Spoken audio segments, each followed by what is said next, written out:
오늘 우리가 함께 볼 하나님의 말씀은 스바냐 1장 11절부터 13절까지 말씀, 스바냐 1장 11절부터 13절까지 말씀, 제가 봉독하겠습니다. 막데스 주민들아, 너희는 슬피 울라. 가나안 백성이 다 패망하고 은을 거래하는 자들이 끊어졌음이라.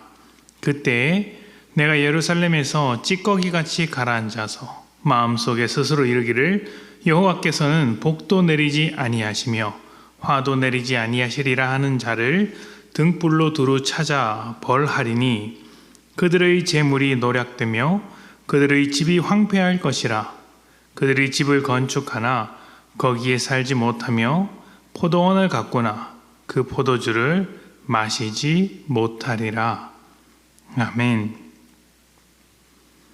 주일 예배를 마치고 교회를 돌아보면 장년들은 장년들끼리, 아이들은 아이들끼리 모여서 재미있게 대화하며 교제하는 것을 볼 수 있습니다. 335 모여서 이런저런 이야기를 나누고 서로를 배려하며 따뜻한 말을 주고받는 또 즐거운 그런 모습들이 참 보기 좋습니다.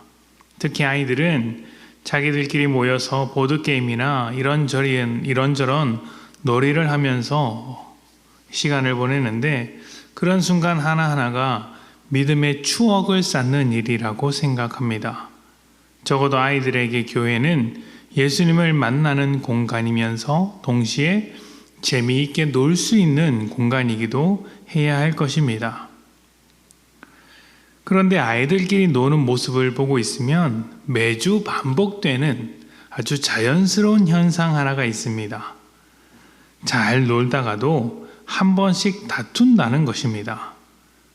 장난감 때문에 다투고, 고집을 피워서 다투고, 실수로 부딪힌 것 때문에 다툽니다.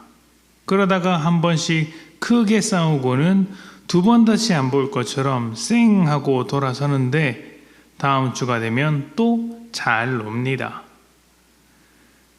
그런데 늘 다투던 아이들이 절대 다투지 않을 때가 있습니다. 바로 어른들과 함께 있을 때죠. 특히 저와 함께 있으면 아이들은 말과 행동을 아주 조심하면서 놉니다. 그러다가 자기도 모르게 안 좋은 행동을 보이게 되면 아차 싶은지 저를 보면서 민망하게 웃기도 하죠. 우리는 누군가와 함께 있을 때와 그렇지 않을 때 말과 행동이 달라집니다. 왜냐하면 다른 사람이 내 말과 행동을 평가하기 때문입니다. 물론 우리가 다른 사람의 평가에 얽매여 살 필요는 없지만 그래도 조심하는 편이 훨씬 더 좋겠죠. 자, 그런데 여기서 믿음으로 살아가는 우리에게 하나의 문제가 생기게 됩니다. 다른 사람들과 함께 있을 때는 말과 행동을 조심하지만 정작 우리의 모든 것을 꿰뚫어 보시는 하나님께서 우리와 항상 함께하고 계시다는 사실을 자주 잊는다는 것입니다. 어떻게 될까요? 하나님의 뜻을 쉽게 저버리는 것이죠. 또 마치 하나님이 없는 것처럼 믿음 없는 사람들과 똑같은 모습으로 살아가게 되는 것입니다. 오늘부터 스바냐 선지자가 전한 하나님의 말씀을 함께 나눕니다. 스바냐 선지자는 이스라엘 사람들이 하나님께서 복도 내리지 않으시고 화도 내리지 않는 사실상 죽어있는 하나님이라고 하면서 하나님을 무시하는 삶을 살고 있다 경고했습니다. 그리고 그들은 하나님을 대신해서 풍요와 번영, 물질을 쫓아 살기에 바빴다라고 강력하게 메시지를 전했습니다.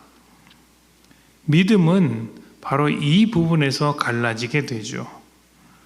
교회를 다니고 예배를 드려도 삶 속에서 살아계신 하나님을 경험하지 않으면 매 순간마다 하나님과 동행하는 삶을 살지 않으면 적어도 나에게는 죽어 있는 하나님인 것입니다.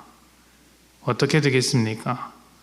우리를 인도하시며 우리 삶의 기준이 되시는 하나님, 우리가 순종해야 할 뜻을 가르쳐 주시는 하나님이 죽어 있으니 눈쳐도 보지 않고 자기 마음대로 살거나 죽어 있는 하나님을 대신해서 우상을 쫓아가게 됩니다.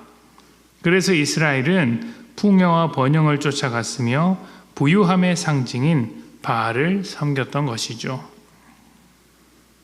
예전 어느 철학자가 이런 말을 했습니다. 나는 하나님이 살아계신지 말할 수 없다. 그러나 살아계신 것처럼 살고 있다. 그렇게만 해도 삶에서 지켜야 할 것을 지키며 나를 이겨낼 수 있다. 물론 이 철학자는 예수 그리스도를 나중에 훗날 예수 그리스도를 고백하게 됩니다. 하나님이 살아계신 것처럼 살아가는 인생도 이렇게 변화될 수 있는데, 살아계신 하나님과 동행하며 날마다 호흡하는 삶, 하나님의 인도하심 앞에 엎드리는 삶은 얼마나 달라질 수 있겠습니까? 하나님은 죽어 있지 않고 살아계신 분이십니다. 살아계셔서 우리의 보호자가 되시며 인도자 되십니다. 가야 할 길과 방향을 알리시며 모든 시험으로부터 구원하시는 분이십니다.